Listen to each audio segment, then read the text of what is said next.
Well, it looks like Captain America issue 700 is out, and we get another peek into Mark Waid's therapy journal. Hello, and welcome to another Bad Comic Review. This time, obviously, we're looking at Captain America issue 700. Now, you see that cover? Why is Captain America the smallest person on it next to the Fly Kid and the dog? Well, it's because I think Captain America is hated by Mark Waid. Page 1 tells us all we need to know. We've got Liang talking to a mysterious shrouded figure who's really just Bruce Banner. Bruce Banner says this, you can't just slapdash a 250-year-old constitution written by a bunch of wealthy white landowners onto a post-Rampart, post-Babington hellscape. Yeah, you can. You can. It was done before, after a major war. It was called the Revolution. Those old white men that apparently Mark Waid has a problem with, or thinks Bruce Banner does, put the Constitution together, which is what Captain America's fighting for, so I don't know why you're bad-mouthing the Constitution. Alright, so we go through a bunch of fighting. Cap does some stuff, fights off some Russians,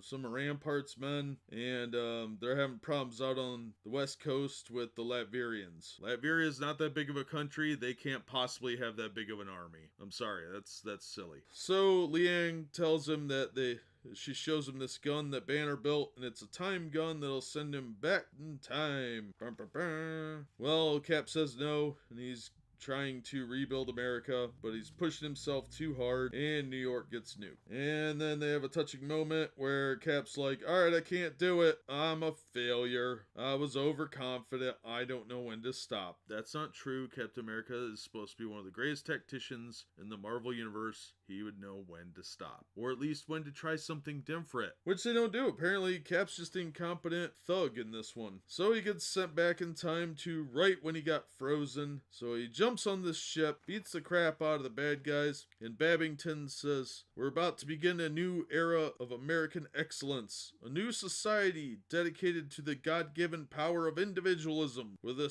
strong stand independent of the weak. Well, okay, we got some anti-individualism messages there. We should all just be a bunch of collectivists. By that definition, Mark Waid as a white man should not be writing characters of color ever.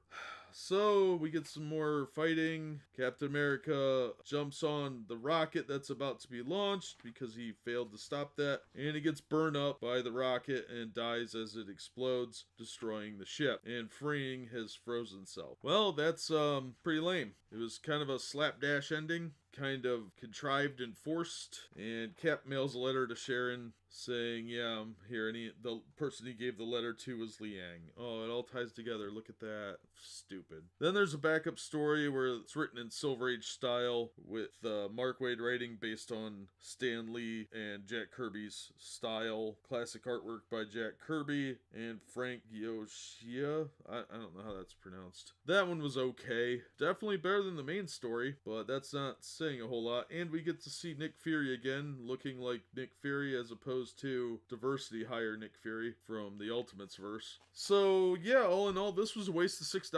Like a complete waste of $6. I feel dumber for having read it. Pretty sure a lot of my brain cells died. I would have done better hitting myself in the head with a hammer that I could have bought for $2 at any Dollar General in the country. And it was insultingly badly written. They had to work in some cheap shots on the founders of our country for some reason. I don't know what's with all the self-loathing anti-Americanism in these books. I'm no jingoistic flag waver, but oh my gosh, if you hate America so much, go somewhere else. And why are you writing Captain America? Like, really, he's supposed to embody the ideals of the American belief system and constitution. If you hate America that much, why are you writing Captain America? Because that's what it reads like. I don't know Mark Waid, I've met him a few times, but he must really, really hate the US. And I don't understand why he lives here. There are a lot of other countries. I think there's 130 some other ones. I'm sure the Congo will give you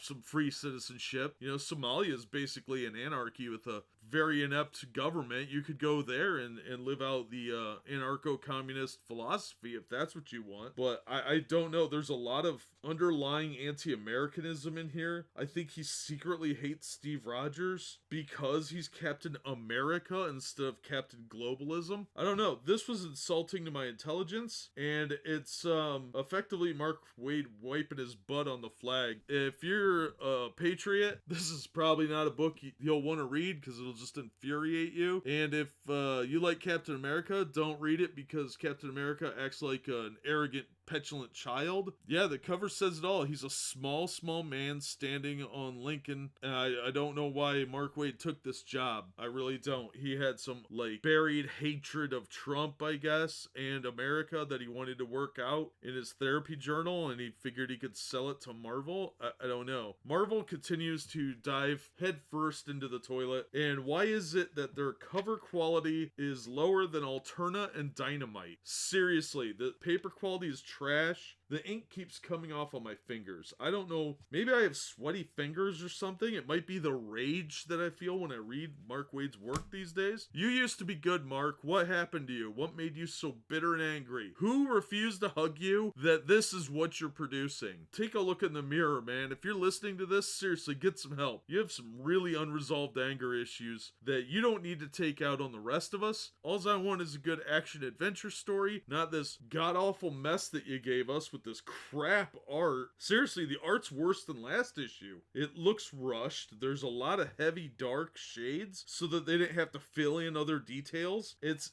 lazy work. Marvel has continued to show that they are on their way to becoming an indie company. And quite honestly, at this point, I have so little care for that. They've killed everything I loved about the books. They continue to do so, and I don't see it turning around. I know a lot of people are putting faith in CB Cebulski. I don't see it. I see more of the same, and if anything, people are getting more entrenched in this hatred of the customers and hatred of the fans, and I don't understand it. I don't know if I can even pick up Captain America anymore. I probably will, but Ta-Nehisi Coates, after what I read about what he said about the 9/11 responders, a lot of whom died that day, I don't know if I can continue to support this. To me, Captain America ended with, it ended about 10 years ago. I don't know how Marvel's gonna come back from this. This is garbage. They hate the characters. I have a real sense that they really hate white people because they keep saying stuff about that in their books,